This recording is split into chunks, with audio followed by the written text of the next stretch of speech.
Oh, it's that time of year when the gift-giving list seems to get a little longer. And we have a fun project that will wrap things up a little sooner. I'm Kim. And I'm Chris, and you're watching the DIY Dish.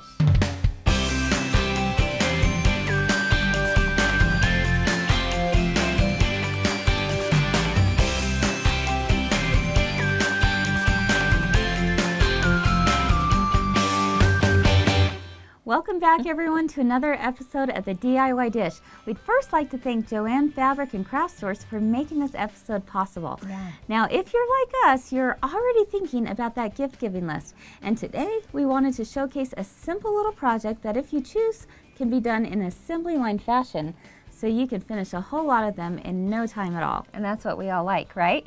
We're talking about the roll-up bag. And depending on how wide your pockets become, you can make anything from a crayon roll to a makeup roll and everything in between. So here's what you're going to need. 1/4 yard of your main fabric, of your coordinating fabric, and also of your batting, and then only 1 yard of ribbon. It's that easy. It's really easy to put together, Kim. Yeah. And again, like you said, depending on your pocket sizes, you can make them for all different kinds of things. Now, the example I'm going to do today is the makeup roll that we did right over here. But let's go ahead and take a look at the crayon one as well. Okay, here we go. This is really a cute project for kids. Look how fun that is. How fun. I love it. Okay, what a great way to use cute fabrics. And you could do them in all different colors for your different children. Sure. Okay, so like I said, we're going to talk about the makeup roll today. And as you mentioned, Kim, you are going to have 1/4 yard of your main fabric. So with your main fabric, you're going to cut it into 2 9 by 20 inch pieces. Okay? We've got one here and a second one right here. Okay, 2 9 by 20 inch pieces. I'm going to set one aside, and actually I'm going to cut my batting to also be a 9 by 20 inch piece as well. Now I'll go ahead and take my main fabric here and simply place it on top, smoothing out all the edges, making sure all the edges are aligned. Okay. All right. From there, I'll take my coordinating piece of fabric, and I'm also going to cut it to be a 9 by 20 inch piece. Sure. But this time, I'm going to fold it in half with the wrong sides together, so that I will actually end up forming this into a pocket. Okay. Now, if you'd like, you can actually take it to your sewing machine and run a nice straight top edge stitch right along here, and also take it to your ironing board and press that fold so it's nice and crisp. Okay. Okay, so here we have that. I've already ironed it, and I've also done a top edge stitch along the very top of the pocket. Now I place that on the bottom edge of my panel. Sure. And I want to keep this open. So I'm actually going to draw my lines on to where my pockets are going to be. Nice. So that no matter what you want to fit in it, you can draw it to the exact specifications. Exactly. So for example, if I was doing a makeup bag like here, I may have them spaced 2 inches apart or 3 inches apart, or maybe vary the spacing. For crayons, I want to actually space it about 3/4 of an inch apart. Okay. So that your crayons fit nice and snug. Sure. So once you've done that, you go ahead and take your ruler and a marking pencil. And I've had to use somewhat of a lighter line there so it would show up on the dark. Okay. And I'm actually going to space this just a couple inches apart and move on right there. So now I have my pockets aligned. Again, if I wanted a little bit wider pocket, I could go ahead and do that. See here? Oh, I love it. Yeah. Okay. Now, once that is done, if you want to pin it in place to kind of hold it nice and steady there while you take it to your sewing machine, then now would be a good time to do that.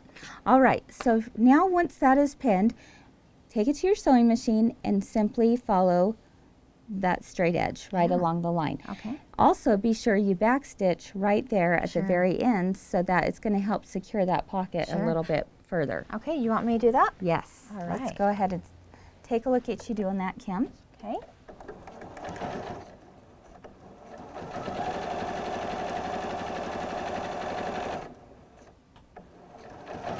Go to the very end and then a little bit of a back stitch. Perfect. Okay. You'll continue that same process until you're done to the other side. Oh, I love that. Until you've gone all the way to the other side. Okay. All right. So once that is completed, you'll take your second piece of your main panel, and this time you're going to place it right side down. Sure. Smooth out the edges, pin.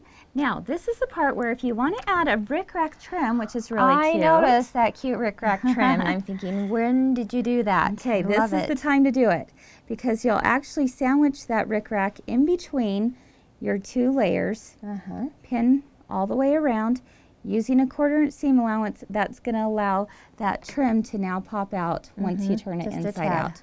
So just like you would do a pillow, Kim, you would start down here at the bottom, stitch all the way around using a 1/4 inch seam allowance, leaving a small opening at the bottom so that you have a place to turn it inside out. Yeah. Okay.